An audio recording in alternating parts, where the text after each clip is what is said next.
இந்த வாரம் பங்கு சந்தை ரத்த கண்ணீரா ரசகுல்லா தண்ணீரா? இப்போ மேலேருந்து கீழே குதிக்கிறது வந்து 10 அடியாக இருந்தால் மேலே ஏறுறது வந்து 2 அடி தான் இருக்கு. ஓகே, கீழே இறங்குது லிஃப்ட்ல இறங்குது, மேலே ஏறும் படியில் ஏறுது அப்படி வச்சுக்கலாம். ரைட்டு. விப்ரோக்கு ஆல்ரெடி அவங்க என்ன சொல்லியிருக்காங்கன்னா, மறைமுகமாக நிறைய விஷயங்கள் விப்ரோவில் இருக்கு. ஒரு தன்னுடைய கம்பெனி ஷேரை தானே மக்கள் கிட்ட இருந்து தானே வாங்குறேன். அப்போ என்ன பண்றான், அப்போ நீயே வாங்குறேன்னா அப்போ என்ன அர்த்தம்? பட் என்னதான் பாசிட்டிவ் சைனாக இருந்தாலும் நம்ம மக்கள் யோசிச்சுட்டே இருக்கணும். ஒன்ஸ் மார்க்கெட் ஓவரால் ஹை போகுது அப்படின்னா திருப்பி டவுன் ஆகும், திரும்ப டவுன் ஆகும். இந்த டைமில் இந்த ஷேரை ஹோல்டு பண்ணுங்கன்னு சொல்கிறீங்க. ஆனால் நாங்கள் எங்கள் கையில் மொபைலில் தான் ஹோல்டு பண்ண முடியும் நிலைமையில தான் நம்ம இருப்போம். நான் 5 வருஷத்துக்கு முன்னாடி வாங்குறேன்னு வச்சுக்கோ, 5 வருஷத்துக்கு முன்னாடி ஒரு 100 ரூபா ப்ரைஸில் இருந்தது. இப்போது அதே மாதிரி எத்தனை ஸ்டாக் 5 வருஷத்துக்கு அப்புறம் 80 ரூபா 50 ரூபாய்க்கு இறங்கியிருக்கா இல்லையா? நிறைய இறங்கிருக்கு. அப்போ நான் 5 வருஷம் லாங் டேர்ம் பீரியட் தானே, அப்போ நான் பாசிட்டிவ்ல தானே இருக்கணும், ஆனால் நெகட்டிவ்ல இருக்குமே. அப்போ நான் சும்மா பேங்க்ல போட்டு வந்து எனக்கு இன்ட்ரெஸ்டாக இருக்கும். அப்போது அந்த கால்குலேஷனை கரெக்டாக புரிஞ்சுக்கணும். அப்போது அந்த ஹோல்டிங் பீரியட்ன்றது எப்படி? அப்போது கரெக்டான இடத்துல வாங்கி ஹோல்டிங் பீரியட் வைக்கணும். உச்சத்தில் போயிட்டு ஹோல்டிங் பீரியட் வைக்கிறது வாழ்க்கையில் ஏறாத இடம்லாம் இருக்கு இன்னும். அப்போ நீங்கள் உச்சம்னு சொல்லும்போது இப்போ சொல்லிட்டு இருக்க மாதிரி தான் உச்சத்தை விட்டு வந்திருக்கேன்னு சொல்றது கரெக்ட் இருக்கிறீங்க. இதுக்கு எனக்கு சம்மந்தம் இல்லை, இதுக்கு எனக்கு சம்மந்தம் இல்லை.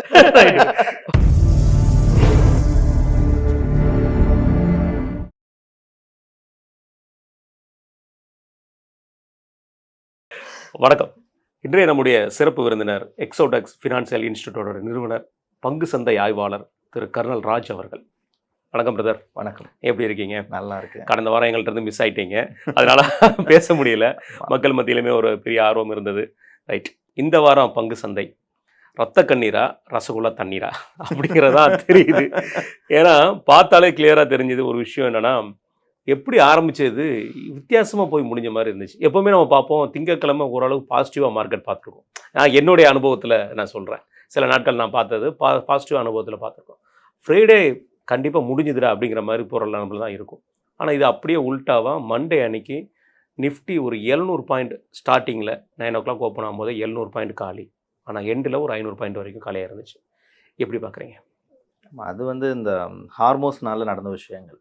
பிகாஸ் நம்ம ட்ரம்ப் ஆல்ரெடி பண்ணுற விஷயங்கள்லாம் உங்களுக்கு தெரியும். ஆமாம், அந்த பிளாக்கேஜை கிரியேட் பண்ணுறாரு. இப்போ சீஸ்ஃபயர் பண்ண உடனே அப்போ அந்த சாட்டர்டே அண்ட் சண்டே இந்த நேரத்தில் இவங்க லெபனானை தாக்குறது இந்த மாதிரியான பிரச்சனைகள் இருந்தப்போ வெரி கிளியராக உடனே அந்த சீஸ்ஃபயரை ரிமூவ் பண்ணுறாங்க. இந்த ஃப்ரைடே மண்டே டியூஸ்டேன்றது இது ஒரு ஒரு ரொட்டேஷனல் கேம் மாதிரி ஆயிடுச்சு. ஆமாம், வெள்ளிக்கிழமையான பிரச்சனையை உருவாக்குறது, சனி ஞாயிறு அந்த பிரச்சனையை பீக்குக்கு கொண்டு போகிறது, அதுக்கு அடுத்த நாள் மார்க்கெட்டை பழையபடி கண்டிஷனுக்கு கொண்டு வந்து நிப்பாட்டிடுறாங்க. அதில் நம்ம வந்து இன்வெஸ்டர்ஸ் கூட பிரச்சனை கிடையாது, அந்த ட்ரேடர்ஸ் நடுவில் மாட்டிட்டு ரொம்ப கஷ்டப்படுறாங்க.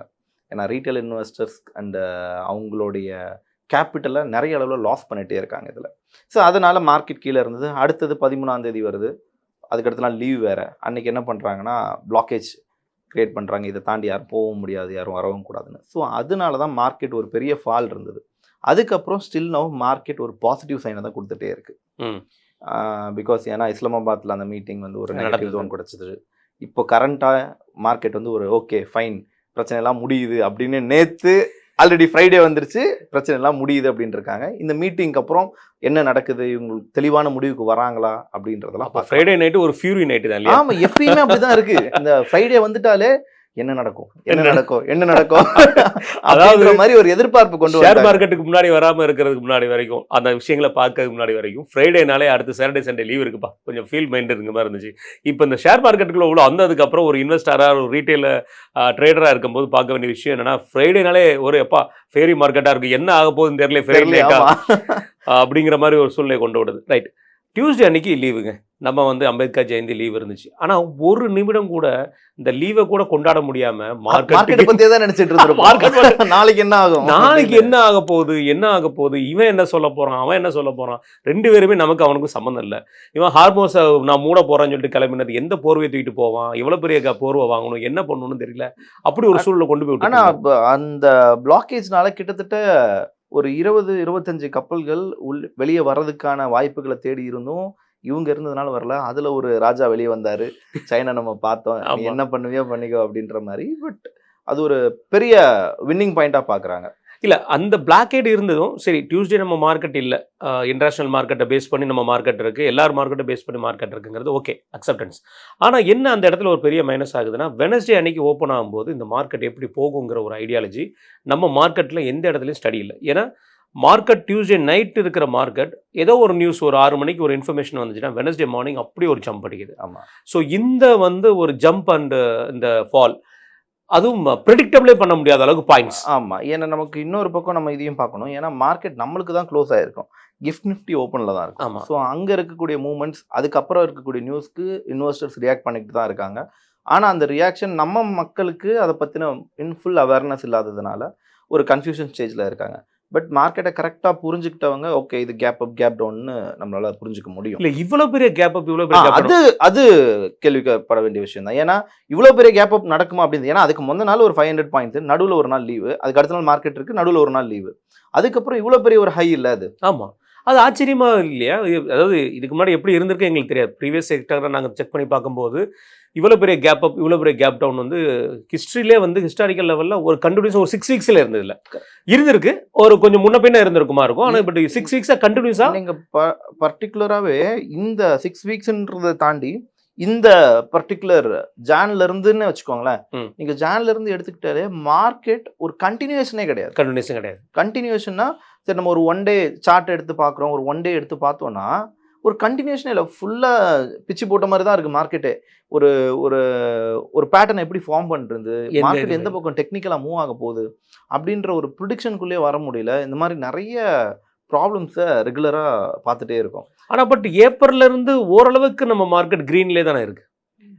இல்லை நமக்கு மார்க்கெட் க்ரீன்லன்றது எப்படின்னா ஒரு ஃபுல் புல்லிஷ் ஷைன் கிடையாது. ஓகே ஒரு மார்க்கெட் ஓகே நம்ம 100% இப்படி தான் மார்க்கெட்டில் போக முடியுன்ற புல்லிஷ் ஷைன் கிடையாது. மார்க்கெட் ஆல்ரெடி என்ன ஆயிடுச்சுன்னு கேட்டிங்கன்னா ஒரு செல் ட்ரெண்டுக்கு மார்க்கெட் மூவ் ஆயிடுச்சு. ஓகே பட் இது ஒரு சின்ன கரெக்ஷன் மாதிரி மார்க்கெட் ஒரு மேலே போயிட்டு இருக்கு. பட் சப்போர்ட் சைடில் பெரிய அளவில் இம்பாக்ட் இல்லை, ஆனால் ரெசிஸ்டன்ஸ் சைடில் பெரிய அளவில் இம்பாக்ட் இருக்கு. ஒரு தடவை மார்க்கெட் இம்பாக்ட் பண்ணுதுன்னா ஃபால் ஹெவியாக இருக்கு, அதுதான் ரைஸ் கம்மியாக தான் இருக்கு. இப்போ மேலேருந்து கீழே குதிக்கிறது 10 அடியாக இருந்தால் மேலே ஏறுறது 2 அடி தான் இருக்கு. ஓகே கீழே இறங்குது லிஃப்ட்ல இறங்குது, மேலே ஏறும் படியில் ஏறுது அப்படி வச்சுக்கலாம். ரைட்டு. ஸோ அந்த மாதிரி மார்க்கெட் போயிட்டு இருக்கு. இது புதன்கிழமை அன்னைக்கு நம்ம பார்த்தோம் 2 ஒரு ஹாட் நியூஸ் வந்துச்சு. ஒன்று விப்ரோ நாங்கள் பைபேக் பண்ணுறோம் 1500 crores நான் பைபேக் பண்ணுறேன்னு சொன்ன ஒரு விஷயம். செகண்ட் அதானி தான் ஏஷியாவிலே ஃபர்ஸ்ட் நம்பர் 1 பணக்காரர் அப்படின்னு சொல்லி ஒரு இன்ஃபர்மேஷன் வந்துச்சு. சடனாக அந்த பங்கு சந்தைகளில் பார்த்தோம் அப்படியே மார்க்கெட் ஒரு சேஞ்சஸ், ஒரு நல்ல பாசிட்டிவ் சைன், மார்க்கெட் நல்ல ஒரு சேஞ்சஸ் இருந்துச்சு. அதுக்கு ஏத்தாப்புல இருக்கிறதுக்கு நெகட்டிவ் சைன்ஸும் நிறைய இருந்தது. ஓகே பட் இந்த விப்ரோ அண்ட் அதானி பார்த்தோம் அப்படின்னா அதானி பவர்ஸ்லாம் ஆல் டைம் ஹை போயிடுச்சு. Yes all time high. அவங்க இது வரைக்கும் ரீச் ஆகாத பல விஷயங்களை ரீச் பண்ணியிருக்காங்க. அது ஒரு பெரிய பாசிட்டிவ் சைன். விப்ரோக்கு ஆல்ரெடி அவங்க என்ன சொல்லியிருக்காங்கன்னா மறைமுகமாக நிறைய விஷயங்கள் விப்ரோவில் இருக்குது.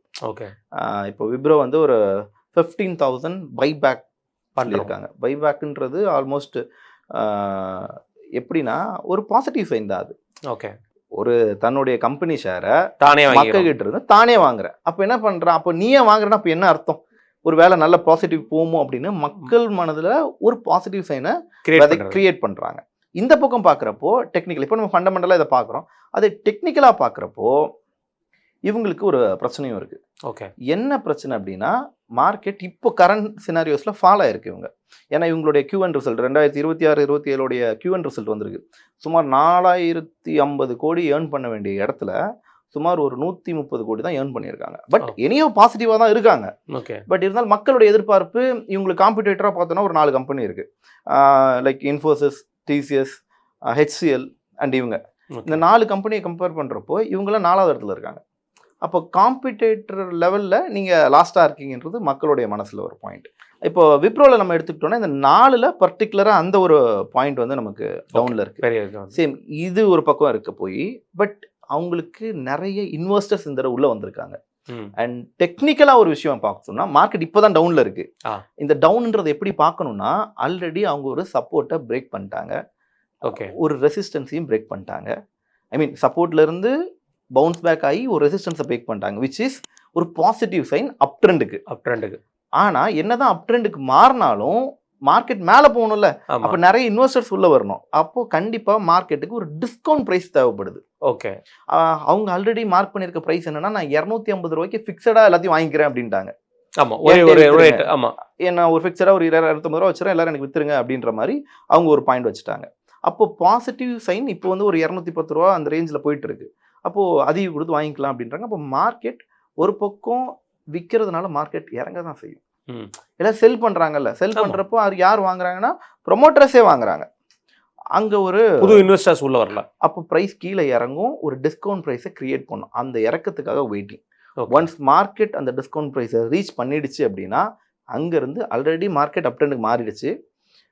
ஸோ அங்கேருந்து மறுபடியும் பைபேக் ஆகணும் விப்ரோக்கு. ஸோ பாசிட்டிவ் சைன் தான் ஃபியூச்சரில் இருக்குது. ஆல்ரெடி அவங்க மக்கள்கிட்டயும் அதை சொல்லிட்டாங்கல்ல, நாங்கள் வாங்குறோம் அதனால் நீங்கள் வாங்குங்க அப்படின்ற மாதிரி ஒரு பாசிட்டிவ் சைன். இல்லை அதானி போர்ட்டோட அதானியோட எல்லா செக்டரும் நம்ம பார்த்தோம், பெரிய சக்ஸஸாக பெரிய ஒரு ஹைக்கு தான், அதில் மாற்றுறது கிடையாது. அதில் குறிப்பாக சொல்ல போனால் அதானி போர்ட் அதோட அது பார்த்தீங்கன்னா டோட்டலாக அப்படியே நமக்கு என்ன நடக்குப்பா அப்படிங்கிற அளவுக்கு ஒரு பெரிய ஜம்ப் அது. நம்ம பொதுவாக வந்து அதானி போர்ட்டை வந்து நான் ஒரு கிட்டத்தட்ட ஒரு 1 இயராக நான் அதை ஸ்டடி பண்ணிட்டு இருக்கேன். அதானி போர்ட்டோட அந்த 1 இயர் ஸ்டடியில் அதிகபட்சம் வீக்லி வந்து ஒரு 2 டேஸ் தவிர இந்த டேலையுமே நம்ம வந்து அவங்களோட ஹைக்கை பார்க்க முடியாது. அந்த ஹைக்குமே ஒரு 50 rupees ஆர் 60 rupeesக்குள்ளே தான் மேக்ஸிமம் இருக்கும். சம்டைம்ஸ் ஒரு 100 rupees வரைக்கும் போயிருக்கலாம். பட் அந்த அளவுக்கு இருக்கிறது இன்றைக்கி சடன் ஹைக். அதுவும் இண்டெக்ஸில் பார்த்தீங்கன்னா இப்படி ஒரு ஹைக் இருக்குமாடா அப்படிங்கிற மாதிரி இண்டெக்ஸில் ஒரு நம்பர் வந்து நான் செக் பண்ணும்போது வெறும் வந்து 20 rupees இருந்தது. அன்றைக்கி ஒரே நாளில் வந்து கிட்டத்தட்ட 180 rupees வரைக்கும் போச்சு. ஸோ அது ரொம்ப ஒரு அன்பபிலீவபிள் ஒரு ஹைக்காக இருந்தது. ஏன்னா இப்போ பவர் வந்து பார்த்தோம் அப்படின்னா ஆல்மோஸ்ட் 15% இன்க்ரீஸ் கொடுத்துருக்காங்க. 15% சாலிடாக. அப்போ 15% எப்படி ஹைக் கொடுத்துருக்காங்கன்னா அதில் வந்து ஒரு வெயிட்டேஜாக இருக்கிறது அதானி பவர் வந்து ஒரு வெயிட்டேஜ். ஆமாம். இவங்களுக்கு எதனால் ஒரு பாசிட்டிவ் சைன் வந்திருக்கு அப்படின்னா இவங்க ஆல்ரெடி ஒரு பிரச்சனையில் இருக்காங்க. 2021 ஆல்ரெடி இவங்க ஒரு ப்ராப்ளமில் இருக்காங்க. என்ன ப்ராப்ளம்னு கேட்டிங்கன்னா லைக் இந்த யூஎஸ்ல உள்ள ப்ராப்ளம், யூஎஸ் ப்ராப்ளம்னால பிரச்சனையில் இருக்காங்க. அந்த லைக் பர்டிகுலர் அந்த சோலார் எனர்ஜியில் அவங்களுக்கு ஒரு கோர்ட் கேஸ் இருக்குது. அந்த கோர்ட் அதை என்னன்னு சொல்லுவாங்கன்னா SEC அந்த கோர்ட் கேஸ் ஆல்ரெடி ஃபைல் பண்ணியிருக்காங்க.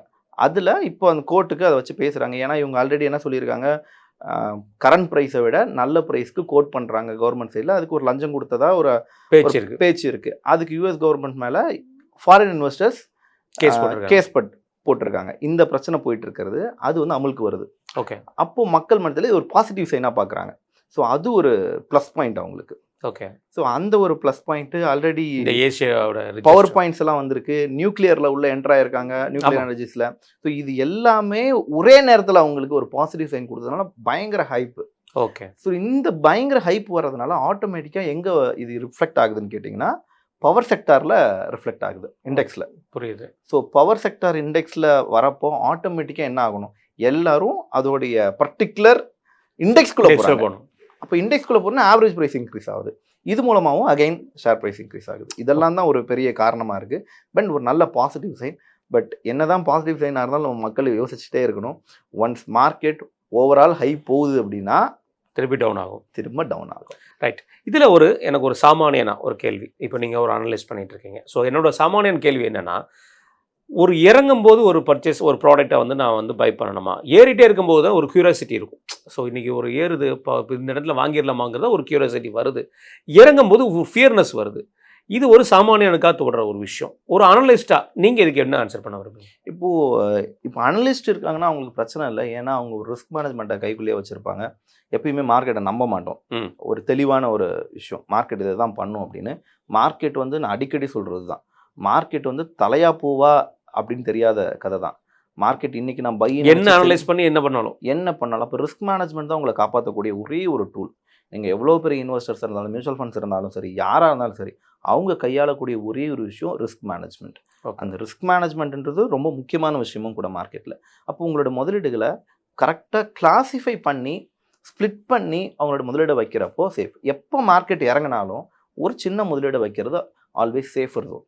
ஓகே. அப்போ நீங்கள் எப்போ எதிர்பார்க்கணும்னா மார்க்கெட் கீழே இறங்குறப்ப கையில் பணத்துக்கு ரெடியாக இருக்கணும். இறங்குறப்ப பணம் இல்லை அப்படின்னா கஷ்டம். ஆனால் நம்ம மக்கள் எப்பயுமே எப்போ ஒரு விஷயம் உங்கள் காதுக்கு வந்து சேரும், எப்போ நம்பிக்கையை தரும்னா இவங்க டீ கடையில் போய் நியூஸ் பேப்பர் படிக்கிற அன்றைக்கி தான். அப்போ என்னைக்கு டீ கடையில் ஒரு நியூஸ் பேப்பர் வருதுன்னா அப்போ நீங்களே புரிஞ்சுக்கணும் மார்க்கெட் உச்சத்தை தொட்டுருச்சு. இன்னைக்கு நீங்கள் போய் வாங்கினீங்கன்னா இருந்து கீழே தான் மார்க்கெட் அப்படின்னு. இல்லை, இதில் என்ன ஒரு விஷயம் என்ன, நீங்கள் எல்லாம் ஒரு அனலிஸ்டாக இருக்கிறாங்க, பல வீடியோக்கள் நம்ம பார்க்குறோம், பெரிய பெரிய ஆட்கள் பேசுகிற போதெல்லாம் இந்த டைமில் இந்த ஷேரை ஹோல்டு பண்ணுங்கன்னு சொல்கிறீங்க. ஆனால் நாங்கள் எங்கள் கையில் மொபைலில் தான் ஹோல்டு பண்ண முடியும் நிலைமையில தான் நம்ம இருப்போம். ஏன்னா அடிபட்டு மிதிப்பட்டு உட்காந்துருக்க நேரத்தில் ஆவரேஜ் ப்ரைஸ் ஆக கூட நமக்கு முடியலையே அப்படிங்கிற ஒரு வேதனையும் இருக்கும். ஒரு புல்லிஷ் மார்க்கெட்டை நம்ம பார்த்துருக்கோம், பேரிஷ் மார்க்கெட்டும் நம்ம பார்த்துட்டு இருக்கீங்க. ஒரு அனலைஸ்ட்டாக நீங்களும் பார்த்துருப்பீங்க, நாங்களும் பார்த்துட்ருக்கோம். ஆனால் ஒரு சாமானியனுக்கு பார்த்தா இந்த கடந்த காலங்கள் அந்த ஒரு 6 வார காலமாக அது ஒரு வெறும் மார்க்கெட்டாகவே போதா? என்ன ரீசனுக்காக? இல்லை இப்போது நீங்கள் ஒரு விஷயம் சொல்கிறீங்க இல்லையா, இந்த லாங் டேர்ம் ஹோல்ட் பண்ணுங்க அப்படின்னு ஒரு விஷயம் பேசுகிறாங்க. இதை பற்றி நம்ம ரொம்ப டீட்டெயிலாக பேச வேண்டியது இருக்குது.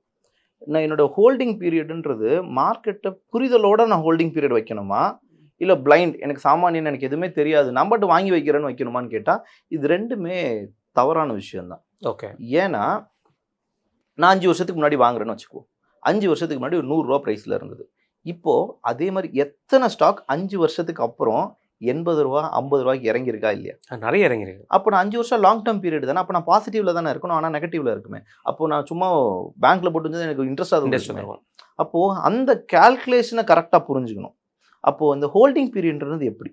அப்போ கரெக்டான இடத்துல வாங்கி ஹோல்டிங் பீரியட் வைக்கணும். உச்சத்தில் போயிட்டு ஹோல்டிங் பீரியட் வைக்கிறது வாழ்க்கையில் ஏறாத இடம்லாம் இருக்குது. இன்னும் ஓகே, உச்சத்தில் வாங்குறேன், இன்னும் நான் ஒரு 10 வருஷத்துக்கு ஹோல்ட் பண்ணால் 10 வருஷமாக ஸ்டாக் கீழே இருக்கிறதுலாம் இருக்குது.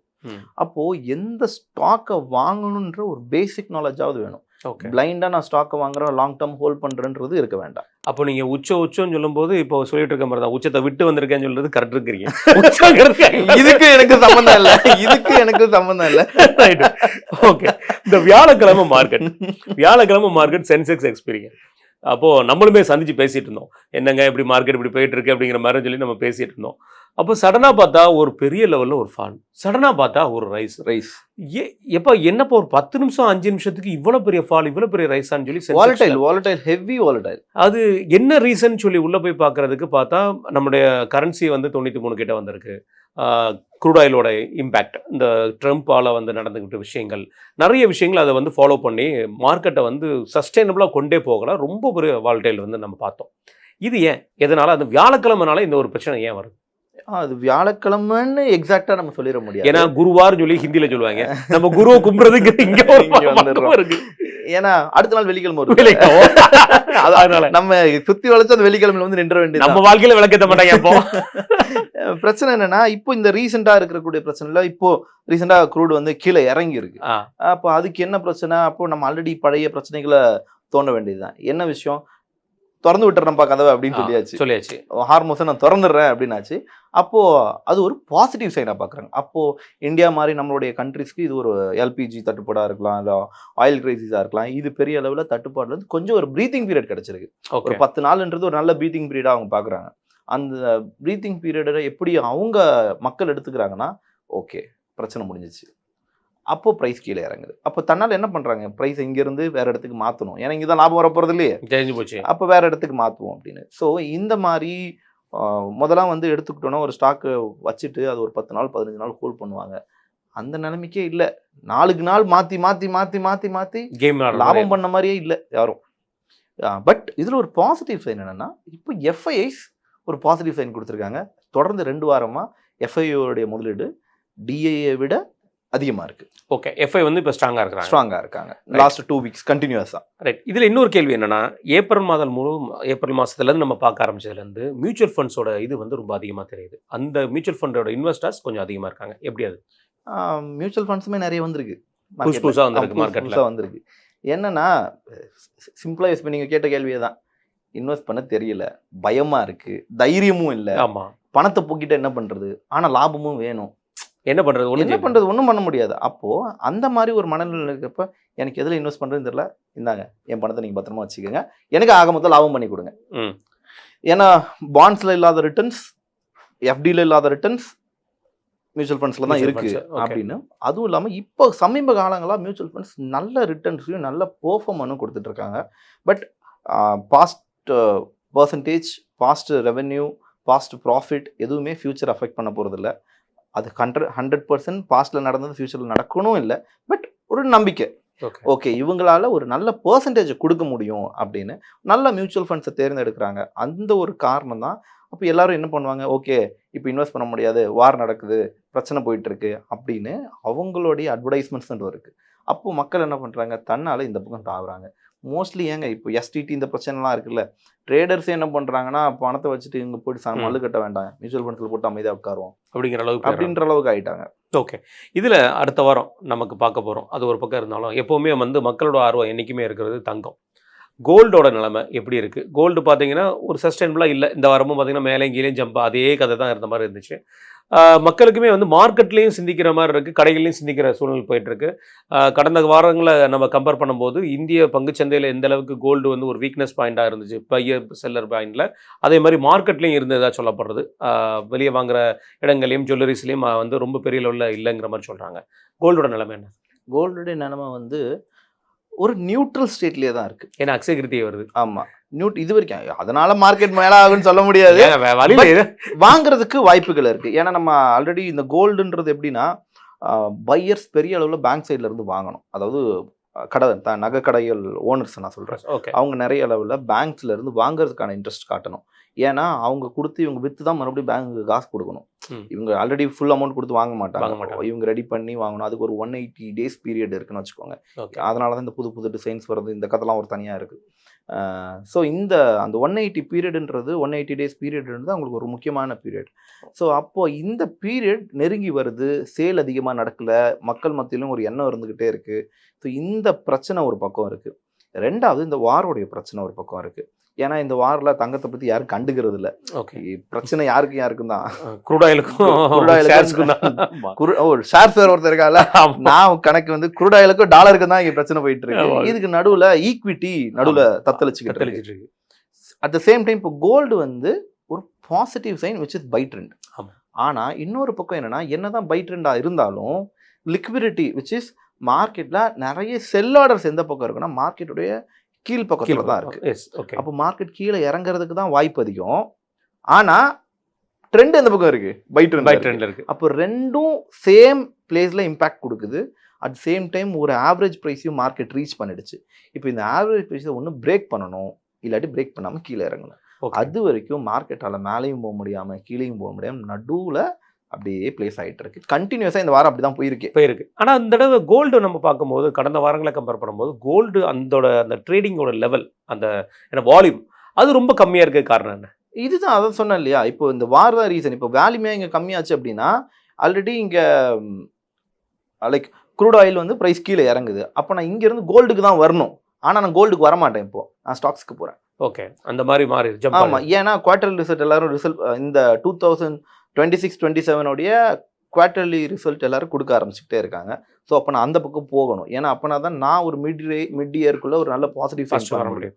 இன்னொரு விஷயம் என்னென்னா நிறைய ஸ்டாக்ஸ் 52 வீக்ஸோடைய லோவை ரீச் பண்ணியிருக்கு. ஓகே, அப்போ இங்கேருந்து அப்போ மக்களுக்கும் ஒரு இன்வெஸ்டர்ஸ்க்கும் என்ன விஷயம்னா இந்த 52 வீக்ஸ் லோ அப்படின்றது ஒரு மெயின் சப்ஜெக்டாக பார்க்குறாங்க. அதில் இந்த 50% ரீச் பண்ணது இன்னொரு மெயின் கான்செப்ட். அதில் ஓகே மார்க்கெட் வந்து இப்போ ஒன்றும் இல்லை, ஒரு பொருள் 100 ரூபாய் வித்துக்கிட்டு இருக்கு, அது 200 ரூபாய்க்கு போகணும். அப்போ 200 ரூபாய்க்கும் போயிடுச்சு, இனிமே 250 ரூபாய்க்கு போகாது. அப்போ என்ன பண்ணணும், 100 200 இதுக்கு நடுவில் இருக்கிற 150க்கு வரணும்.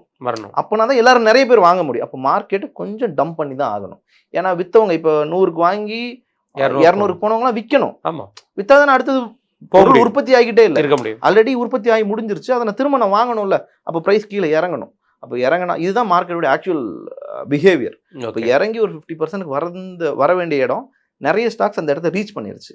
இதுக்கப்புறம் ஒரு பாசிட்டிவ் சைன் இருக்க நிறைய வாய்ப்பு இருக்கு. கண்டிப்பாக நெக்ஸ்ட் வீக் எப்படி இருக்கும், நான் பணக்காரன் ஆயிடுவானா அப்படின்னு சொல்லி சாமானியர்கள் எதிர்பார்க்குற சரியா? எப்பயும் போலதான், யார்கிட்ட கேட்கணும், நம்ம கிட்ட தான் கேட்கணும். பட் பாசிட்டிவ் சைன்ஸ்க்கு நிறைய வாய்ப்புகள் இருக்கு. இதை கண்டினியூ பண்ணிட்டே இருக்க முடியாது. ஆனால் கோல்டு ப்ரைஸ் லிக்விடிட்டி கீழே இருக்கிறதுனால கீழே இறங்குறதுக்கான வாய்ப்புகள் நிறைய இருக்கு. இந்த மீட்டிங் முடிஞ்சாதான் மக்கள் மனதில் என்ன இருக்கு, சென்டிமெண்டலாக என்ன நினைச்சிட்டு இருக்காங்க, இந்த நியூஸை பிஹேவ் பண்ணி தான் சென்டிமெண்டலும் நியூஸும் சேர்ந்து ரியாக்ட் ஆக போகுது. பட் ஒரு பக்கம் ஃபண்டமெண்டல் ஸ்ட்ராங்காக இருக்குது. Okay, at the same time டெக்னிக்கலும் ஸ்ட்ராங்காக இருக்குது. ஆனால் இது ரெண்டையும் பிரேக் பண்ணுறது ஒரே ஒரு விஷயம், விச் இஸ் சென்டிமெண்டல் நியூஸ். என்ன நடக்குதுன்றதை பார்த்து தான் நம்ம அடுத்தது சொல்ல முடியும். பட் ஒரு பாசிட்டிவ் சைன் நடக்கும் தான் எல்லாரோடைய எதிர்பார்ப்போம். கண்டிப்பாக அடுத்த வாரம் நம்ம ஒரு கலர் ட்ரெஸ் போட்டு கலர்ஃபுல்லாக மார்க்கெட்டும் இருந்ததுன்னா நம்மளும் வந்து அதை வரவேற்போம். மக்களும் அதை நல்லபடியாக இந்த வாரமாவது ஒரு பெரிய லெவலில் லாபம் சம்பாதிக்கட்டும். மிக்க நன்றி உங்கள் நேரத்தையும் கருதி போனதுக்கு. தேங்க்யூ.